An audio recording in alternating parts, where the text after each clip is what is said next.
Mr. Lewis? Yes. Ms. Perkins? Yes. Reverend Starling? Yes. Mayor Figueredo? Yes. Committeewoman Dellisfort? Abstain, not present. Mr. Miller? Yes. Chairman Bowser? Yes.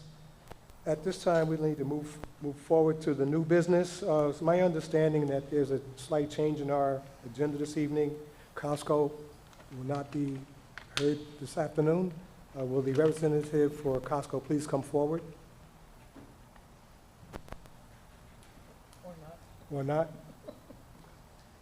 Okay, with that being the case, can we have a motion to move Costco to a future date? I'd like to move that, whereas no one has come forward, we can, as a board, we will move that, and they will be responsible for any notifications and communications. With notice. Yes, thank you. Can I have a motion? Can I have a second on that, please? Second. Roll call vote? Mr. Johnson? Yes. Mr. Lewis? Yes. Ms. Perkins? Yes. Reverend Starling? Yes. Mayor Figueredo? Yes.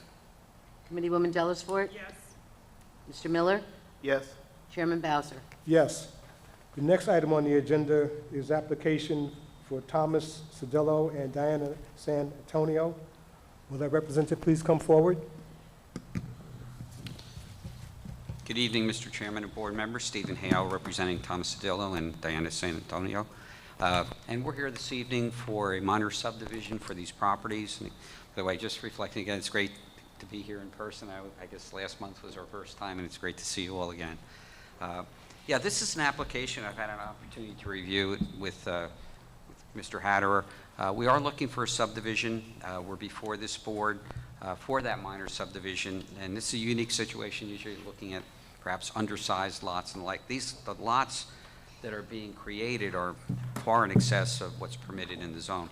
The lot itself right now is over 16,000 square feet, and what we're going to do is look to create one lot that's nearly 8,700 square feet and another that's nearly 7,400 square feet. In the zone, the minimum requirement is 5,000. The reason, the relief that we're seeking is that these are long lots, but they're slightly below what's required under the ordinance for lot width. 50 feet is required, and we have lots that are, one is approximately 40, a little over 43 feet, the other is around 41 to 42 feet. But you'll see, based upon our testimony and our presentation, that it certainly is in keeping with the lots and configuration in the area. And you'll also see that the home that Tom and Diana are looking to build on the adjacent lot is a beautiful home, well designed, and fits in very nicely with the neighborhood. Another key factor is that we don't require any bulk variances, meaning we're going to comply with front yard setback, rear yard setback, side yard setback, and except there is an existing, I think there's one minor existing setback on the home, and also right now there's no subsurface detention or drainage on the site, and you'll hear from testimony of Mr. Watson that we are in fact on the new home providing or proposing to provide subsurface detention under the driveway for any additional runoff. Sometimes there's a concern, hey, it's grass or the like, so we affirmatively taken those steps and reviewed that and submitted it to the township. We've received the review letters, all of which don't have any issue with the subdivision as far as police and other, and we've received again the Collier's letter and have no problem with any of those terms and conditions. So what I thought we would do first is to have Mr. Watson, who is a licensed land surveyor and professional planner, take us through the area and what's proposed by way of the subdivision. Then we'll move on to our architect and then the property owners. And Jim is going to see if he can get this working. Do you need to help him? I think it might go into the... Yeah. Okay. There we go.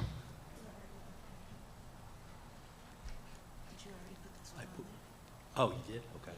Where is it? Which one?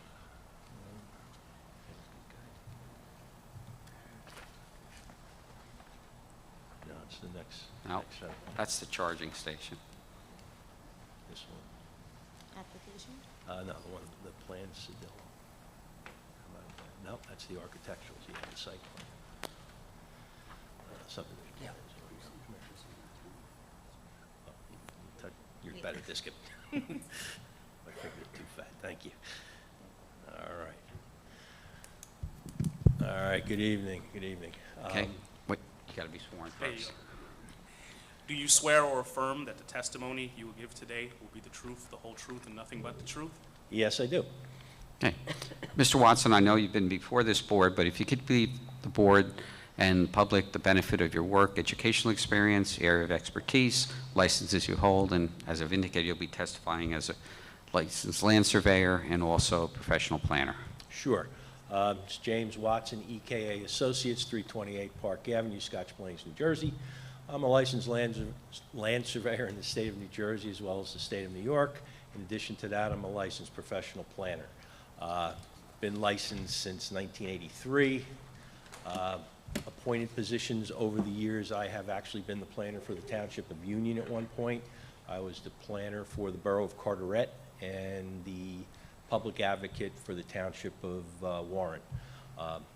I'm out giving expert testimony probably 3-4 times a month without a problem. Last count, I had done it over 1,100 times. I've been before the Township of Union for over 30 years. I mean, I can keep going and list a bunch of them, but And you've been accepted, I know, by this board as both a professional planner and licensed land surveyor dealing with subdivision applications? yes, Okay, The board stipulates. great. Thank you, Mr. Chairman. thank you. Right. So, Mr. Watson, obviously you're well familiar with the site, heard my opening statement. If you could first take the board through, and I know you have up on the screen already, the tax map and the surrounding area. If you are referring to any exhibit, and I don't think you are, I think everything that we're going to be testifying to was submitted and is part of the package. So, but just for the benefit of those viewing, just refer to what sheet it is. Sure. All right, I'll walk you through the set of plans that are in your packet. Typical set of plans by our office for a subdivision. The first page is your cover sheet titled Minor Subdivision Plan, Tax Lot 8, Block 4112. In the upper right-hand corner, you see a typical key map. Below that is the signature block for the owner and applicant. Below that, going down the right side, is the approval block for the, Jim, I don't know if you're able to you want me to, maybe zoom in a little bit on that. Okay. grab that. I thought that might help a little.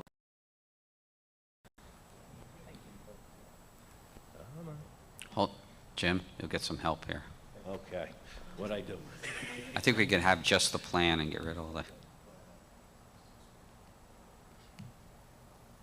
And then that should give you enough space if you want it bigger. You could just Okay.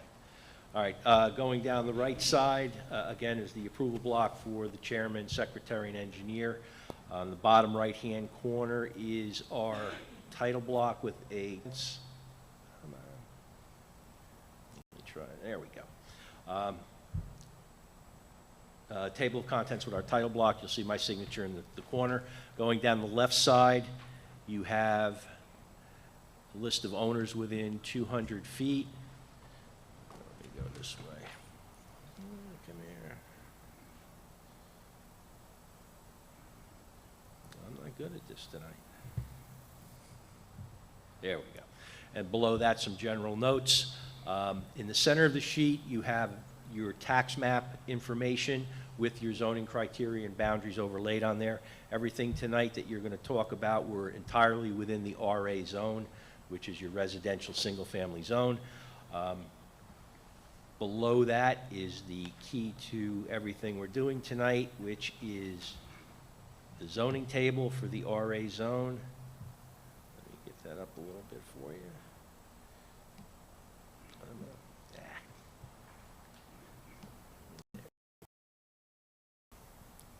Yeah, it's working this thing too well.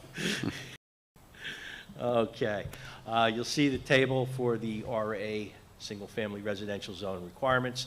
You'll notice that the lots that we're proposing tonight are 8,700 feet and 7,400 square feet. The existing lot is 16,152 square feet, which is 323% of your minimum requirement. So you have at least 3 full lots in relations at 5,000 square feet per family.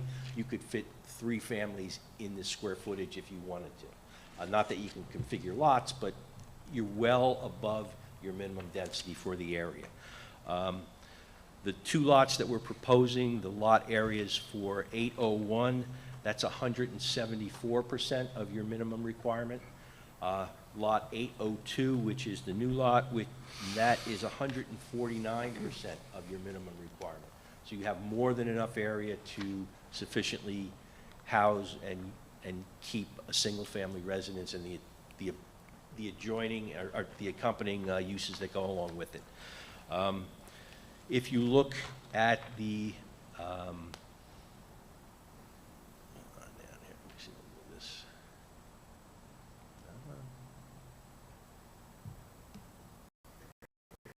Go. If you look at the tax map information in the center of the sheet, you'll see that we have 35 lots within 200 feet. Of those 35 lots, 17 of them do not conform to your lot width requirement. So roughly half the lots in this area don't meet that minimum standard that we're asking for relief from tonight. Moving on to the second sheet. This will be your subdivision plan. This will show the new lots as we're planning to configure them. You have 2 new lots. Incidentally, the original lot that they have here tonight, come on. Why does it keep going to that? There we go.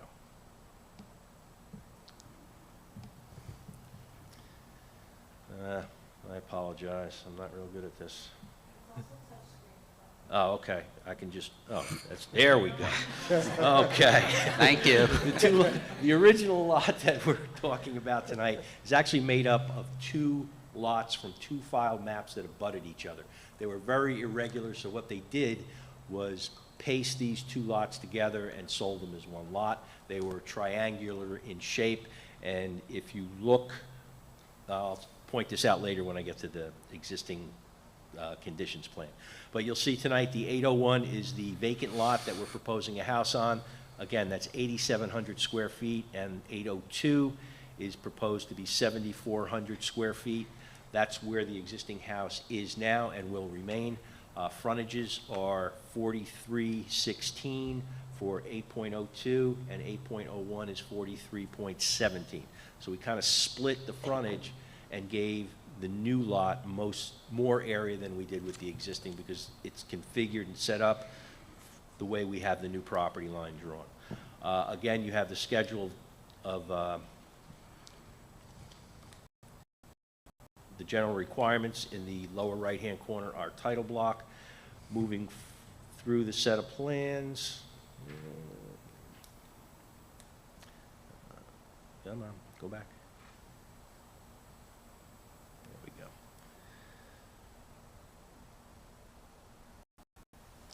Oops, 1, 2, 4. Sheet, what was this? Sheet 3? No, this is 5. All right, here's the proposed grading plan. This is sheet 3 in your set. You can see the existing house. It's kind of shaded back. We do have 1 variance request tonight for a side yard setback. If you'll notice, in between the 2 houses, there's a 3.07. That setback is in violation by 2 feet, and it's only on the bay window that is on the existing house. So rather than pull a bay window off to be fully conforming, we decided to ask for the variance because and if you look at the square footage of the bay window that's in violation, it's a total of 15 square feet, which is a half a sheet of plywood. It's not a lot of area that's violating the side yard. We do have the full 5 feet on the new house and the existing house along the new property line, so there really isn't that much of an encroachment with the bay. Typical grading, we have everything graded so that all of the water is going to continue in the pattern that is there now. And if you notice, we have some stormwater management. Stop. I'm going to go off of there. In the driveway in the front of the new house.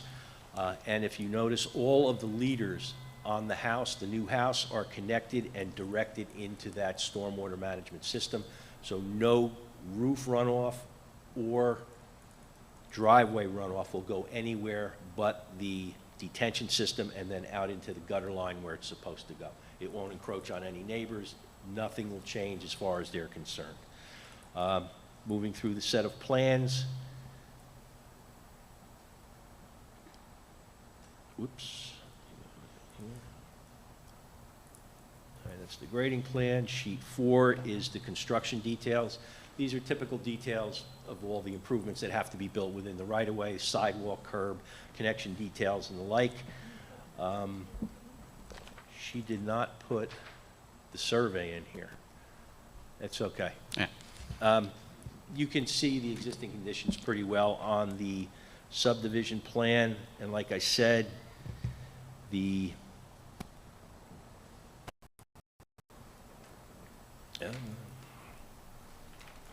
this is the existing lot. The shed in the back is proposed to be removed. Some of the pavement that is around the house, the existing house, is proposed to come out. But other than that, the lot is pretty flat. High point would be where the house is. Everything else runs away from the house. And like I said, the entire new dwelling is, all the runoff is captured and directed into the stormwater management system. With that, I will hold up for a second. Does anybody have a question about what you see on these plans before I start talking about planning? Are there questions from the board? I have a question. Sure. Hi. You mentioned there are 17 homes within close proximity to the subject parcel that are currently undersized lots? Not undersized lots. They don't meet the lot width requirement. Okay. Let me go back to the While you're doing Cover that, my sheet. question is, do you know where those properties are located? Basically, if you look at the screen as I have it now, the site is got hatching on it. Right, That's our lot. Everything to the north of us is 50 feet wide, okay, and that conforms. But if you go south, all the way out to West Chestnut Street, all of those lots are 45 feet wide. We're Okay. asking for lots that are a little over 43 feet wide, and when I talk planning, you'll have some reasoning why I don't think it's a big deal to get that variance. all right, thank you. Okay. Are there additional questions from the board? Oh, wait, let me follow up. Across the street, everything is 45 feet wide as well, every opposite where we're asking for this relief. On the All- entire corridor? Yeah, that whole street, with the exception of the lots on our side of the street to the north, everything else is 45 feet. Questions from the public? Okay. Okay? For the planning, let me go back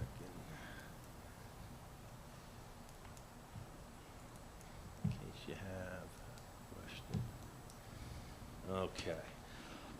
Tonight, as I said, we have a 2-lot subdivision proposed. We're asking for 3 new variances. Lot width on each of the lots that we're creating, and we're asking for a small side yard setback variance for the existing bay window on the existing house. Again, it's only 15 square feet of area that we're asking for this violation for. I don't think it's a big deal at all, and I'll get into that a little more. The existing conditions currently have 6 nonconformities. Except for the height of the building, all of those nonconformities have to do with the accessory structures and either their setbacks or their proximity to the existing building. Those are in place now. They are not proposed to change. They've been that way since, I think, 1914 is when this house was built, so they've been there for quite some time. I don't think they've posed a problem at all. I don't see any problem leaving them as they are. We're going to proceed tonight for the 3 new variances under C2. We have to talk about 5 things. First is you have to agree that this is for a specific parcel. It's not for the general neighborhood. Next, we have to give you positive criteria. They come from the municipal land use law and the purposes of zoning. I'll give you specific examples and how I think it applies to this application. Third thing we have to talk about are any negatives that are associated with this application, and if you can put a condition on this approval to mitigate any negatives that may come up and concern you. And finally, you have to come to the conclusion that there's no substantial detriment to your zoning ordinance or your master plan. So with that said, I'll dive right in. The specific parcel portion, looking at the tax map, this is the largest lot in the area. Like I said before, it's 323% of your minimum lot area. The lots that are created, as I said before, are leftovers from 2 adjoining filed maps. They were filed in 1920 and 1923. So this lot has been oddly configured since then. The house, like I said, was built in 1914. So with that, I would say this is very specific, and this is actually almost a unique lot to the area based on its shape and on its size. Next thing, number 2, is the positives, and like I said, they come from the municipal land use law. I believe we comply with, and if you're familiar with it, there's 17 purposes of zoning. I believe we comply with 4 of them tonight. All you need to do is find that we comply with 1 to give you reason or give you the threshold to give us approval. I believe the first one is A, which is to encourage municipal action and guide the appropriate use and development of all lands in the state in a manner which will promote the public health, safety, morals, and general welfare. Going to general welfare, investing in an existing neighborhood, especially older neighborhoods, is good for everybody. New development raises property values around, too close? Okay. Raises property values for adjoining buildings and houses. New construction always helps an existing neighborhood. Next, I believe we conform to C, which is to provide adequate air, light, and open space. Like I said, we have oversized lots after the subdivision, never mind prior to it. We are only asking for lot width, which doesn't, and I'll get to that in the next one, I apologize. But all of the setbacks and coverage, especially the coverages, are met here. We don't exceed any of them, and any new construction, the runoff is directed to the stormwater management system, like I said. Next, I believe we comply with E, which is to promote the establishment of appropriate population densities and concentrations that will contribute to the well-being of persons, neighborhoods, communities, and regions, and the preservation of the environment. Layman's terms is streetscape. Do we match the existing neighborhood? And you heard a little testimony before. Everything to the north of us is 50 feet wide, but everything to the south is 45 feet wide, and all of the lots across the street are 45 feet wide. So the answer to do we match the streetscape is yes. We're positioning the house in line with the existing buildings that are there now. The new lots, like I said, are 149 and 174% of the required lot area. The existing bay window will not be noticed or infringe on anybody except for the new neighbor. It's located up against the proposed subdivision line, and like I said, it's only 15 square feet of a violation. So the only people that will actually see this are the people that buy the house after it's built. Next, I believe we comply with M, which is to encourage coordination of various public and private procedures and activities shaping land development with a view of lessening the cost of such development and to the more efficient use of land. Everything is in place here. The street's built, the utilities are in place. All we have to do is connect with the lateral. We don't have to do any new infrastructure improvement. We're going to as Collier's letter states, we're going to put sidewalks and curbs that need to be replaced, but there's nothing new that has to be constructed here that the township's going to have to maintain. Everything's in place, and it's a very efficient way to allow infill development to take place. With that said, the third thing, again, is the negatives. And with the negatives, with a typical application like this with a residential use, traffic, light, and noise would be a negative, but that's already anticipated in your zone. I mean, there's nothing that's going to happen here out of the ordinary that doesn't happen on every other house up and down the street. The stormwater runoff can be a concern, but in this case, it is managed. All of the leaders, like I said, are directed to the stormwater management system. They're retained, detained, and allowed out slowly into the gutter line to where they go into your storm sewer system. Nobody is affected by stormwater runoff here. The other thing when you talk about negatives is what happens if you deny this application. Just looking at some quick numbers, if they decided to sell to a builder, he could come in tomorrow and get a footprint of almost 6,500 square feet without asking for a variance. Configuring the house to meet your setbacks, I don't think would be a problem. It would be a long house, but that's a large house, and I think that is way out of character for this neighborhood. I think the plan that you have before you tonight eliminates the possibility of that. So when you deliberate, that's something you really should consider. Fourth thing you have to talk about is your balancing act, your positives versus your negatives. And a quick recap, the existing lot is currently 323% of the minimum area. The new lots, again, are 174 and 149% of that minimum area. The side yard setback variance is for the 15 square feet of the bay on the existing dwelling. Lot widths of the new lots are 83% and 86% of your requirement. They're not 100%, that's why we're here, but they're not far off. Half of the lots, like I said in the beginning, within 200 feet can't meet your lot width requirement. We've met the positive criteria test, I think, and I think the negatives have been examined and are basically non-existent. There's nothing new that's going to happen with a new residence in a residential area. This prevents, like I said, the possibility of an oversized, out-of-character home being built. We more than meet your density of the zone and in the area. And again, this is infill development. There's no precedence being set here because the entire neighborhood is developed except for this. You'll hear testimony later from the owners that, have you gone up and down the street? You don't have to answer me, but this looks like a vacant lot next to a house that's ready to be developed. A lot of times people would buy 2 lots, hold on to one, and then develop them later. They'll give some testimony, but people always ask who owns the vacant lot. And as you ride up and down the street, it does, not that it's out of place, but it looks like a house should go there. And I think that's the litmus test for the existing streetscape that you're looking at.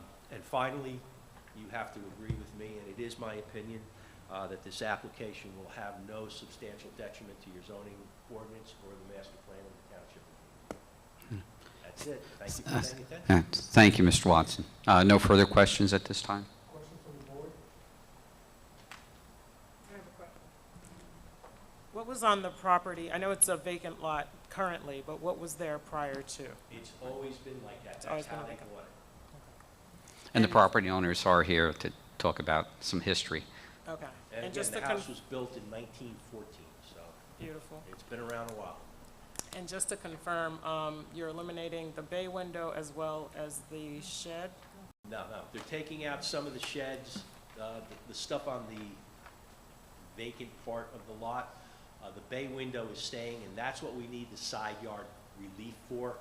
It's currently 3.2 off the line. It's supposed to be 5. Right. But the entire rest of the house is more than 5 feet off the new line. Okay, thank you. You're welcome. Additional questions from the board? Questions from the public? Okay. Thank you, Mr. Chairman. I'd now like to call upon Paolo Dantes. Thank you, Mr. Watson, who is our architect. We thought it'd be important to show the type of home that's being constructed here, and you'll hear architectural testimony as to how it will fit in nicely with the neighborhood. Paolo's younger, I think he'll do a good job. Sorry, Jim. I'm older than you, I can say that.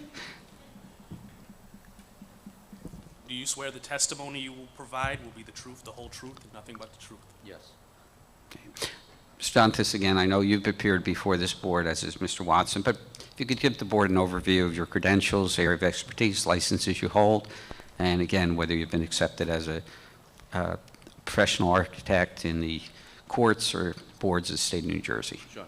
I graduated from New Jersey Institute of Technology with a bachelor's degree in architecture.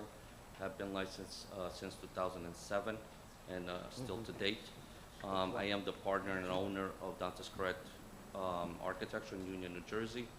Have testified in various townships and various counties, and also had the opportunity to testify here previously. Thank you very much, Mr. Chairman. All right, Mr. Dantas, obviously, again, you're well familiar with the site and what's proposed for construction. So if you could take us through the type of home that the clients are looking to build here, and from an architectural standpoint, when you're done, how you think it fits in with the neighborhood. So the property is located on Pennsylvania Avenue. We are proposing a two-story single-family dwelling. We'll have a building footprint of approximately 1,340 square feet with a livable area of approximately 2,250 square feet. We'll have a one-car garage, 287 square feet, and the proposed property will be a vacant lot. On sheet A3 of the architecturals, we have a proposed basement floor plan. We are proposing a finished basement, 780 square feet. We will have a mechanical and storage room where the water heater will be located, along with the furnace, in which will provide the cooling and heating to the basement and the first floor. Sump pump also located at that area. The finished basement purposes is to provide not only a recreational space, but also a variant then for the new owner. We have interior stairs to have accessibility not only to the first floor, but also the garage level. Slab on grade foundation for the garage, masonry foundation system for the basement, and the porch. The deck will be consistent not only with the concrete pier, but we'll have some pressure treated wood structural elements. Number 2, the proposed first floor plan.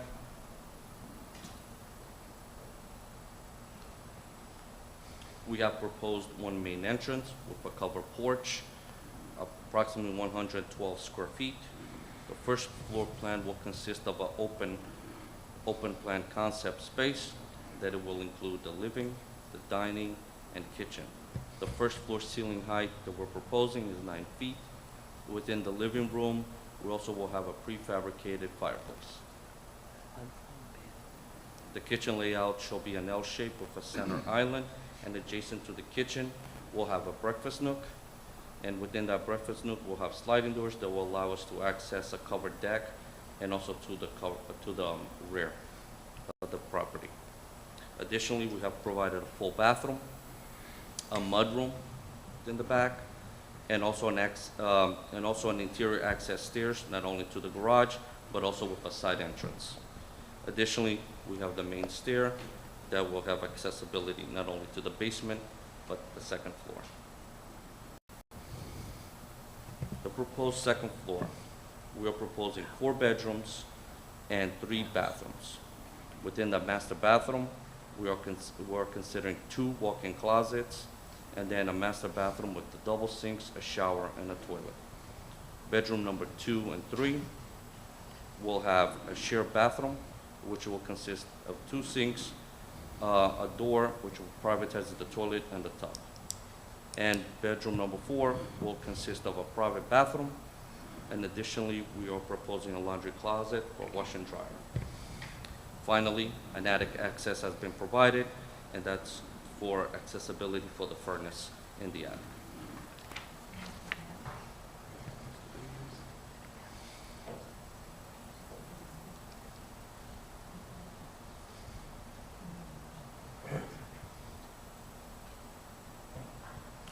total height of the proposed is approximately 29 feet 4 inches to the top of the main ridge. The architectural characteristics and materials are based on not only the aesthetics from the neighborhood, but also owner's desired request. Some materials that we are proposing will be stone veneer at the base, vinyl clapboard siding, aluminum roof system at the first floor canopy, which drags all the way across, and shingle roofing system and the main roof. The purpose of this design is not only to provide a vertical and horizontal move with various facades, which then will create depths, eliminating some type of monolithic and continuous structure. The building design has been broken not only horizontally by the front entrance canopies and porches and garage, but also has broken up with the two-story facade along the decorative not only railings, but also the porch roof. This will provide not only the scale and the proportion for more aesthetic pleasing facade. Okay. And just again, touching on the size and scale of this home, based upon your knowledge of the area from an architectural standpoint, does it fit in? So what we've decided is to create a modest home. It still has all the amenities, the 4 bathrooms, the 5 bathrooms, it still has the 4 bedrooms, but the overall living area will be 2,400 square feet, which I feel that's very feasible. And also our footprint is around 1,340 square feet, so that's very modest. Okay, thank you very much. I have no further questions at this time, Mr. Dantas. Questions from the board? One question. How does the 29 feet height of this particular facility compare to the height of the other? So Union allows for 32 feet in height.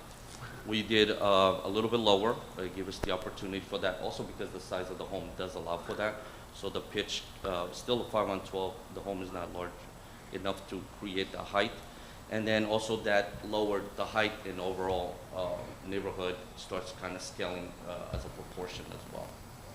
So it starts mimicking all the other heights of the adjacent properties. Additional questions from the board? Questions from the public? Okay, thank you. I'd now like to call upon Thomas Cedillo and Diana in San Antonio. Perhaps we could have them both come up, if that would be okay.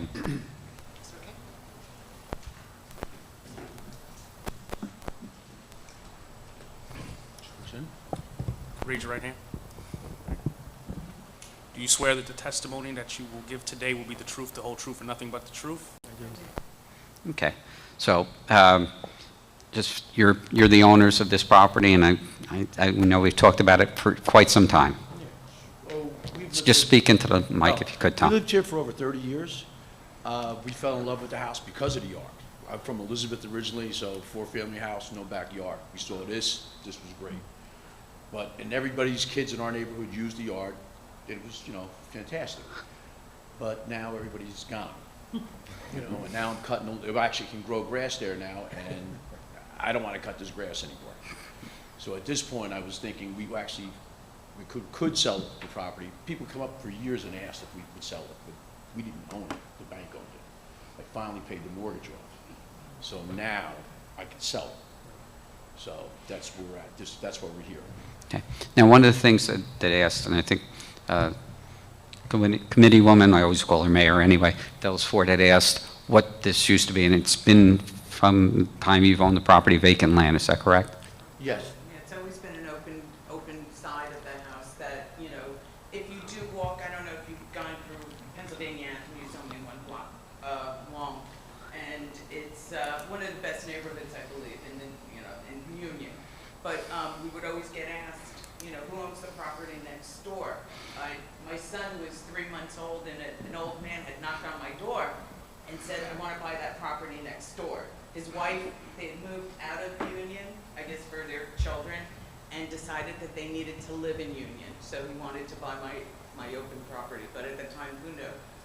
But it's something that we've enjoyed. I think Union would benefit with another single-family home, and it's ideal. I think that walking to the bus stop, walking to the center of town, it's just a lovely area to build a new home to. And I know you worked hard with Mr. Dantas on designing a home that you feel meets the size and scope of the neighborhood. Just briefly touch on that, if you could, and what thought process went into that.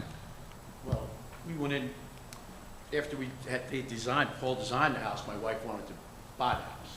I was like, no, we're scaling back. Just look, the laundry's on the second floor. All the stuff that we didn't have, we take the laundry to the basement, What a great thing to have the laundry on the second floor. We don't have a bathroom on the first floor in our house. So my mother comes over, she's seen you up and down the stairs. We'll take that out of the question too. And the area in the basement, my basement is a regular basement in the house, 1914. This is a finished basement with a sump pump. I had to put a sump pump in. The drainage, the walls of my house kind of leak a little bit. We get heavy rain. This house won't have that problem. It's probably going to help my house with the water because that water that landed in that lot, that would just sit there and just come into my basement. So now it'll be diverted away, hopefully. All right, great. And again, you've also kept in mind the impact on the neighbors in designing a home that meets all of the setbacks and the like, and also providing, as you just mentioned, the subsurface detention for any increased impervious. And also our neighbors have all been very supportive. They're very in favor of building a new home there and improving the neighborhood as well. So I think it would be a win-win for everyone. Right, thank you. We asked our neighbors before we did this, what would they, just if it was going to be a big thing, we weren't going to do it. So we haven't gotten backlash from it at all. Great, thank you. I have no further questions at this time. Questions from the board? Just one. Are you planning on staying in the existing home, or? Yes, I still have to work for the next 5 years. I'm a school teacher at Passaic County Tech, a welding instructor. I'm not going anywhere. Got it. Okay, great. Thank you. Wait, Thank you. Any You have to questions wait. any questions from the public? okay. you. Thank you. Mr. Chairman, we have no further witnesses at this time. Certainly, the witnesses that have testified are available for questions from the board. Any comments?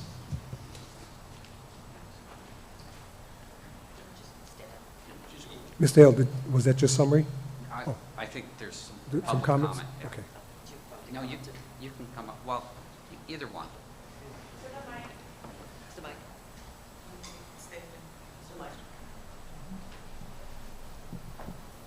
I'm actually one of the neighbors. Oh, sorry. Can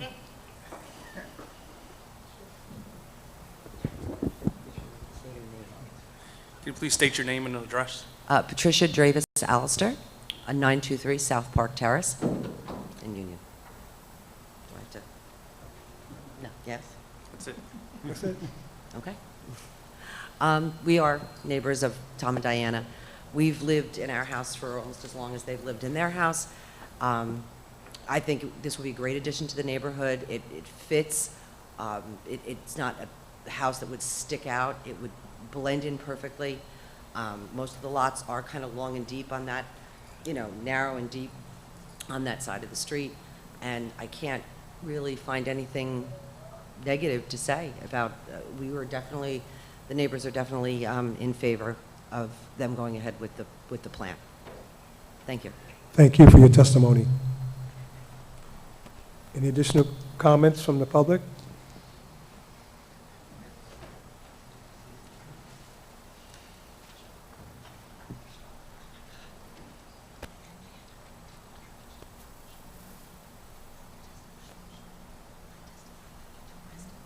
State your name and address. Dan Piccolo, 913 Pennsylvania Avenue. Thank you. Who's swearing? No, Oh, your okay. testimony. I've been living at Pennsylvania Avenue for 37 years now. I've known the Cedillos for that time.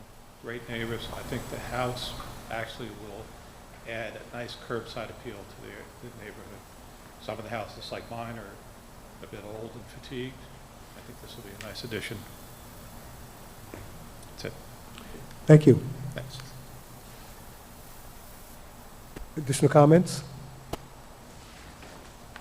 If not, Again, just briefly, I think this is a well-thought-out plan. It's great to see neighbors come out and support. A lot of thought went into both the design of the home, the configuration of the lot, providing adequate setbacks for the new home, and these lots being far in excess of the size. Yes, we're short on width, but it certainly is consistent with the neighborhood.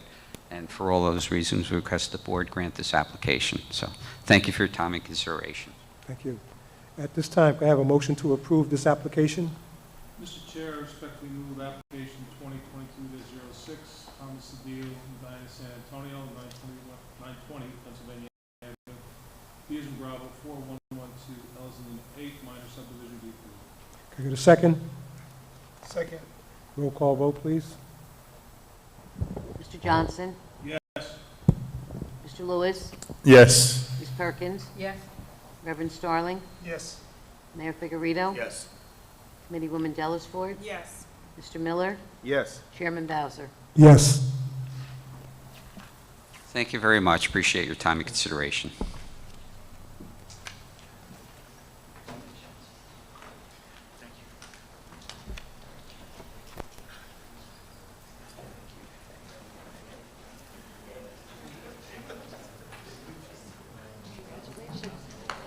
Okay. Next on the agenda is application for site plan waiver DF Osborne Construction.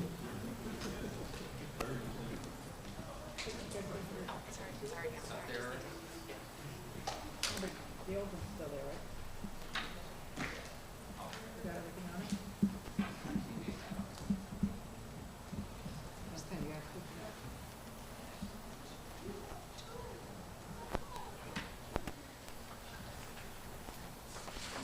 Well, good evening, everyone. You're stuck with me again for just one more case here. But this is an interesting, I know Mr. Hatter will probably explain the nature of this application. We know that under the new regulations, when you have projects, you've got to do the make-ready electrical charging stations. This is a venture where they're looking at the Whole Foods Center to actually put in charging stations. The plans have been submitted, and I'm sure Phil took you through that. And there's no variances created as part of this, but we did want to apply for site plan waiver. And again, Sarah will explain a little bit more detail about the nature of what's being proposed and how they operate. I know, Phil, I don't know if you took them through the series of questions.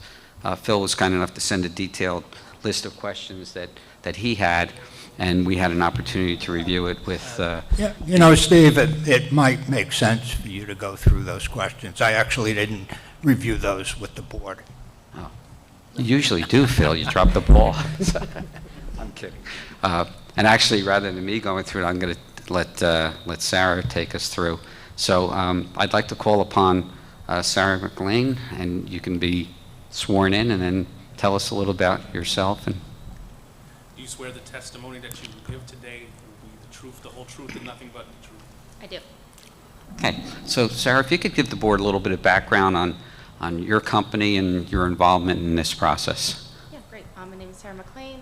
You might have to speak into that mic a little bit closer, but My can you name hear? is Sarah Mclean. I graduated from Northeastern University with a degree in electrical engineering. I've been an electrical engineer for over 15 years now. I'm currently employed at WB Engineering in New York City, and I am the team leader of a program that heads about 200 current active projects for projects of this type in electrical vehicle charging across the United States. And it's her first time testifying. Yes, I'm a little nervous. Don't be nervous. All right, so first, tell us a little bit about, I guess maybe talk about the site first. Yeah. And then how that was within the Whole Foods Shopping Center, why that was selected, and then I can take you through some of the questions that Phil had. Yep, absolutely. So EVgo is the manufacturer of the chargers being proposed for installation at Whole Foods, and they partner with different retail entities like Whole Foods and other different, retail partners across the United States to provide the charging stations within the parking lots. There's a couple things that go into play with that. They want to be, not intrusive into the customers that go into this parking lot, so they don't try to take, the upfront spaces closer to the entrance of the whatever retail establishment, but they still want to maintain visibility and accessibility for the people that are trying to provide charging to their vehicles. Another aspect in how the location gets determined is location in a proximity to the power that's available. The chargers that are going in, being proposed for this area are high-powered chargers, so they do require a larger service size than some of the lower power chargers that, that are kind of commonly seen currently. And perhaps, Yep. I'm sure you can do, he's gone better than Mr. Watson, but if you could take us and show us within the site where the Yep. charging stations are proposed. So the charging stations right now, in an overview, I can kind of zoom in here. Oh.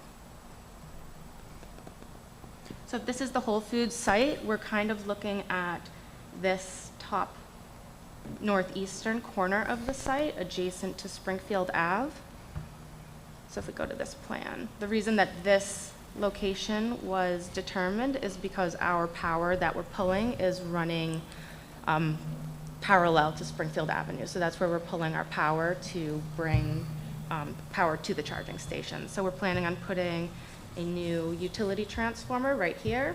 There's going to be a new pole that you can see kind of right by these bushes. So the new power is going to be coming from the existing three-phase lines running along Springfield Ave to that new pole, and from that pole underground to the transformer. From the transformer, you're going to go left of the transformer. That's our support equipment. So that's our switch gear and the power cabinets that feed the chargers. And then adjacent to that, you'll see the actual chargers themselves. So we have 4 chargers serving 4 parking spaces. We have 2 100 kilowatt chargers and then 2 350 kilowatt chargers. Okay. One of the questions that Mr. Hatter had, and I know we discussed, how'd you come up with 4?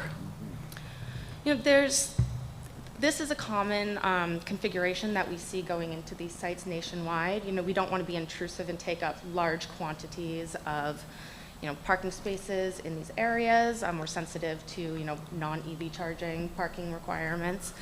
So it's just a very typical configuration that we've seen successful in certain other areas that it's been installed based on, kind of the number of EV cars that are currently available and the amount of time it takes to actually get a charge. For these stations, it's much quicker than some of the current charging technology out there, so they wouldn't be in the spots quite as long. Okay.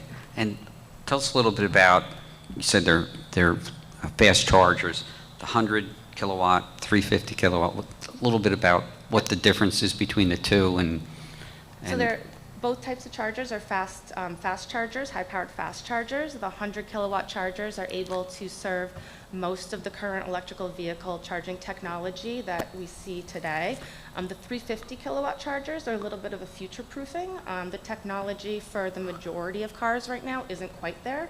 It is there for some of the automotive partners, but we just want to ensure that if we're taking the time to install this infrastructure, it has a little bit of a future-proof for what we know is coming in the technology for EV cars. And is there and I know the answer, is there a charge, payment charge for using the charger? And just to go back to the chargers real quick, like I said, it's a shorter charging time for these chargers. The maximum amount of charging time that the chargers will allow is 1 hour, but that would be from an empty to full sort of thing, like if your gas tank is on empty to get to a full charge. Most EV chargers, you're not really doing that empty to full charge. You're doing more of like a top off, right? So you see typical charging range around 30 minutes. So most cars aren't going to be there for that maximum hour charging range. Okay. And people pay. Yes. So right now, what we're proposing to support the EV charging stations is a dedicated power source. That transformer is only going to serve these chargers with a dedicated meter that is paid for by EVgo. EVgo does charge for the use of the chargers themselves, same as you would a gas station, right? But you're only being charged, I have to watch my use of the charge, right? You're only paying for the time that you're actually charging, right? So say a non-EV vehicle pulls into the space, they're not paying for anything, right? You're only using you're paying for the time that you're actually getting power from the chargers. And then as far as the usage of it, it's not limited, my understanding, to just the Whole Foods customers. It's available to anyone in the community. Absolutely. This is open to the public, you know, if you want to pop in Whole Foods while your car is charging, great, I love Whole Foods, you know. But we see this as a real amenity to the retail lot, an amenity to the community, and really a great step in the direction of state and federal goals for decarbonization. Okay, thank you. I have no further questions at this time. Questions from the board? Yes, I have a couple of questions. You just said something that I thought I understood, but I guess I don't. Why would a non-EV vehicle pull into those spaces? Because they don't know? There's going to be signage, right, that says EV parking only, but sometimes people park in handicap spaces when they're not supposed to, you know, just sometimes people don't follow guidelines. And so that begs my second question, and that is there any sort of monitoring by anyone who works for your company or installing company to make sure that they are A, functional, B, not being someone who's just parking there and spending a day at Target, you know? Is there a point at which people are asked to move along? How does it work, practically speaking, if you don't? I mean, there's no direct monitoring by the manufacturer and the company. It would just be the same as, you know, somebody parking in a handicap spot or a mother's only spot for Whole Foods. So similar, you know, I don't know if they have somebody patrolling for those sort of things. That was really where I was going Yeah. with the question. Who's responsible for the proper use of the unit, if anyone? There's really, you know, you raise a good point. There isn't actually like monitoring, but you know, as far as the chargers themselves, there is an hour limit with signage kind of instructing, you know, EV charging only, 60-minute limit, please vacate the spot when charging is completed. And will these chargers, both the higher level and the lower level, work with hybrid vehicles as well? That is a very good question, but I believe that most of them, they're compatible with most of the current, the 100-watt specific, the 100 kilowatt specifically, right, are compatible with most of the cars coming out of the market. I know, like Tesla chargers, for instance, can only charge Tesla, right? These are kind of more of the Android, right, a little more compatible across multiple platforms. Because this company has partnerships with multiple car manufacturers, so they're being more flexible in their charging technology so they can maintain these partnerships. And again, a very practical thinker that I am, will there be any damage or trouble with them in inclement weather or ice formations? Nope, all of the enclosures. The lot will be able to be fully cleared as it. Oh, absolutely, and all of these enclosures are rated, you know, NEMA rated for inclement weather, and they are protected by bollards and things like that. So there's drive protection and weather protection for the equipment. Thank you. You're welcome. I have a question. Do you have the capability to add more in the future if there's a need? So they do consider future-proofing. Right now, we typically only size the switchboard equipment, which is the customer-owned equipment, for what we're proposing. But there is the capability in the future to upsize that switchboard if there's a need for it, right? And if the municipal power allows for it. Okay. And I don't know if you have anybody else to speak about this, but as far as the construction and the direction of a pole and a new transformer, do you know anything about that? I'm not trying to be patronizing. Oh, no, I do, yeah. It doesn't seem like your purview. Yeah. What, did you have a specific question in regards? About how long would that construction take, and would it interfere with people coming and going, entering off Springfield Avenue? No, typically the utility companies get there right away. The utility is in charge of erecting that pole, so they would be the ones pulling the permits for that pole if it's in the right-of-way. And the erection of the pole, it's a pretty short time frame. It's a couple days work, right? So, and then the installation of the transformer, that's going to kind of be done within the whole site work, and we're kind of set back in a little bit of corner on the lot here, so it's not really affecting any flow of traffic. We're not in like a main entryway. It's kind of like on the edge, so it would be able to be segregated away from the main flow of traffic and other people trying to park. Thank you. You're welcome. What's the size of the transformer? This is a, I'm gonna say this is. So physical size, like the box? Yeah. Okay. For this size, it's, you can see it's this box right here, right? So the smaller box is the actual transformer, and then kind of this like shaded box around it is the transformer pad. The bigger box you see around it is transformer pad clearances that they need, the utility company needs to perform safe work on that transformer. So a transformer pad of this size is probably 7 feet by 7 feet. And you mentioned it's on the northeastern section of the lot. So they're pulling the power from Springfield Avenue, specifically like the light pole, like, you know, that source? So you can see on Springfield Avenue, I wish I had it a little off, maybe I can do it with a little pen right here. You can actually see the overhead lines right here. So I you're see trying it. to, might not go. I see it, I according saw to it. plan. Yeah, see this pole right here? Yep. And there's overhead lines running out, so what they would do is pull from that existing overhead line and have an additional overhead line coming to our new pole location right here. So it's all overhead work from Springfield Avenue. And with the transformer pad, I'm just thinking about noise, like, or a nuisance. Is there noise affiliated with it, and to what level? No, I mean minor humming, but any sort of structure is going to have a transformer power source. There's already a transformer serving this whole food space, so it wouldn't be much different. And we do have some landscape screening around the transformer and support equipment so that it's not readily visible from Springfield Avenue. And how often do they maintain it? Does somebody have to come on a regular basis and do the maintenance of it, or? The the transformer utility itself? company? Yeah. Not the pad. typically, no. All right, thank you. You mentioned that the charging stations will be open to the public. Will there be signage to that regard? Yeah, it's not restricted to Whole Foods customers only. There's nothing saying, you know, parking for Whole Foods customers only. It's just parking for EV chargers while charging is in use.